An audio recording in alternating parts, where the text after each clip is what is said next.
ticket घोषणा होगा पर मु बहुत खुशी ये माननीय मुख्यमंत्री डॉक्टर नवीन पट्टनायक एवं आम ओडिशा अध्यक्ष बीके पांड्यान साहब एवं माने राज्य संगठन संपादक जो प्रणव दास को सर्वप्रथम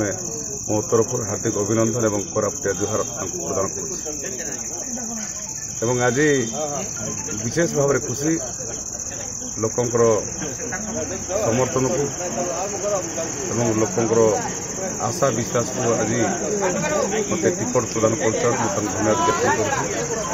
कर पटाई समस्त जनसाधारण तरफ आपण माध्यम धन्यवाद ज्ञापन कर ये कार्यक्रम जो मैंने मो सहयोग कर सपोर्ट रे बाहर मो जो कहते से समस्त आपण माध्यम धन्यवाद ज्ञापन पटिया हूँ मो जन्ममाटी एवं राजनीतिक जीवन आरंभ करते 1992 पटियार एवं पटियार जो समय मत 2014-19 मसीह पटाई निर्वाचनवासी मत सुजोग देते पटिया को विकास करने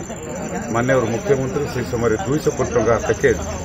पटिया पंचायत परिषद कि रास्ता घाट आरंभ कर स्कूल कॉलेज आरंभ कर समस्त क्षेत्र में जीवक प्रदान कर माननीय मुख्यमंत्री धन्यवाद ज्ञापन कर कोटिया जहाँ आवश्यकता अच्छी जहाँ सब किसी बाकी रही जाती निश्चित भाव में संपूर्ण कर दल ए सरकार पटिया प्रति सचेतन अच्छी सजग अच्छी ये कार्यक्रम कर